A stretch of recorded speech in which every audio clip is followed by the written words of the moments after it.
Hello and welcome to the channel. Today I'm going to be going over the most common characteristics of a seller's market, and I'm also going to be sharing some strategies for buyers on how to navigate through a seller's market if you are trying to buy a house. But before we get started, my name is Eleah Sims and I'm part of the Gateway Realty team here in Melfort, Saskatchewan. Please make sure that you subscribe to this channel if you are wanting to keep up with real estate and all of the related topics.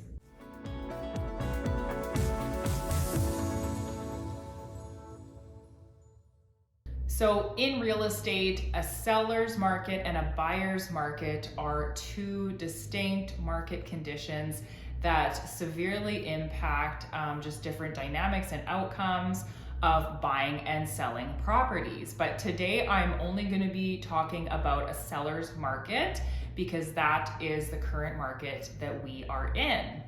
So what exactly constitutes a seller's market? I'm going to be going over 5 things that are sort of common characteristics. So number 1 is low inventory.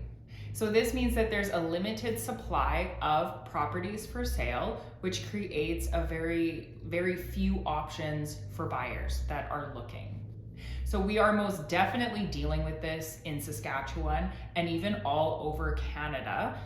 So CREA, which is Canadian Real Estate Association, they just recently shared that we are actually in a 20-year low for new supply of houses, and that's in all of Canada. And for Melfort, which we're here in Saskatchewan, our stats showed that year to date, we are down 32% in listings. So that is quite substantial. All right, so the second thing that sort of characterizes a seller's market is high demand. So this means that there are more buyers than there are properties to sell. So this really creates a lot of competitiveness and just a lot of competition and demand for housing. So number 3 is rising prices. So with the low inventory and the high demand, often what comes next is an increase in listing prices. So this can also lead to multiple offer situations and bidding wars, which we have been seeing some of that here, and especially in larger cities like Saskatoon and Regina, we've been hearing a lot about multiple offer situations. So here in Melfort, our average sale price has increased by 11% year to date, and that is compared to last year. So another characteristic of a seller's market is quick sales. So because there's so much competition and buyers are jumping on things really quickly, it tends to leave properties selling really quickly. And the 5th characteristic of a seller's market are more favorable terms for sellers. So this is obviously a good thing for sellers, not so much for buyers. So sellers are kind of able to list their home and typically get the price that they are wanting for their home, and even get less conditions on the offers than if it was more of a balanced market. And this really does take away the negotiating power from the buyers. So they really don't have the opportunity to really offer a lot less than the asking price, or really even ask for extra things with the sale of the property, because there's typically going to be another buyer who is just willing to pay whatever the price is that's been asked. So all of this begs the question, as a buyer, how in the world do you navigate through this type of market where it doesn't seem like anything is really in your favor, but you really do need to buy a house? So I am going to share with you guys some really great strategies for going through and buying a house in a seller's market. So let's get into that. Strategy number 1 is get pre-approved for a mortgage.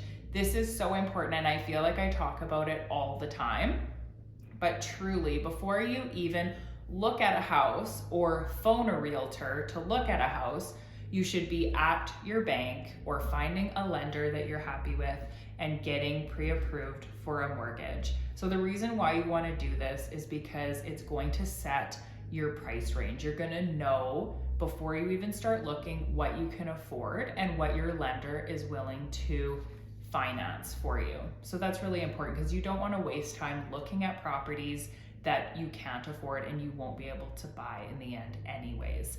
And another reason why you want to get that pre-approval is because when you do write an offer, it shows your readiness to the seller and just that you're on top of things. You've already got that pre-approval and it's going to fast track that whole process of getting your final approval. So the second strategy is you want to act quickly. If you look at a house and it's checking off all of your boxes and you've been pre-approved for a mortgage and it's what you can afford financially, then do not wait until the next day to write an offer on that house, because sometimes delaying, writing an offer, waiting, sleeping on it can mean a missed opportunity. And if it really is a house that you've been looking for, then don't wait on writing an offer in a seller's market, because most likely someone else is looking at it and also considering buying that property. So number 3, my favorite, is work with an experienced realtor. So this is so important. If you work with a realtor, you are going to be the first to know about new listings. So any realtor who works with buyers a lot, they are always scoping out listings for their buyer clients. They're always looking for new listings. And they will also set you up on an auto email so that you're the first to see new listings as soon as they hit the market. You don't even have to wait for your realtor to see the listing and send it to you, because it's an automatic system that sends out to you. So that's really great. And a realtor also really knows their local market well, so they can help you with prices and they can help you submit competitive offers, which is very important in a seller's market. So this leads me to number 4, which is make a strong offer. So if you're working with a real estate agent, then they can help you with this step, and it really is crucial. So you're going to want to submit an offer that is competitive, and by that I mean pricing, but there's also other things. So with a deposit, you want to increase your deposit amount. That's security for the seller, because it does make you seem more serious as a buyer. You're wanting to put up that money and you're saying, I'm going to go through with this sale. And that's what every seller wants to see. And the other thing you can do is put less conditions, if possible, on your offer. So if you really truly feel that this house needs a home inspection, then I would say leave that on there. So number 5 is be prepared for multiple offers. So don't be surprised if you write an offer and then your realtor notifies you that you're in a multiple offer situation.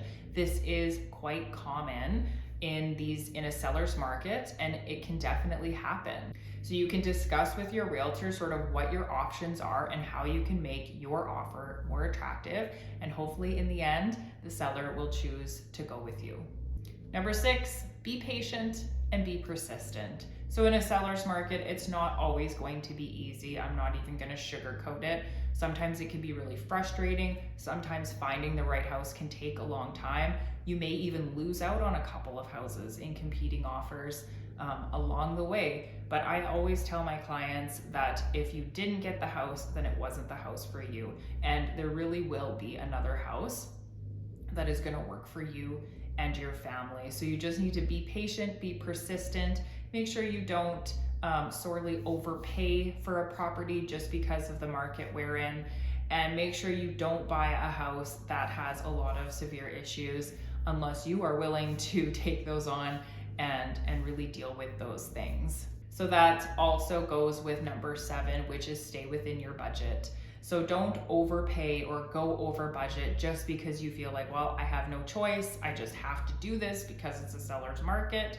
But that's not true. There will be something that comes up that will fit within your budget. And then you can be happy after everything's said and done that you didn't go over what you could have.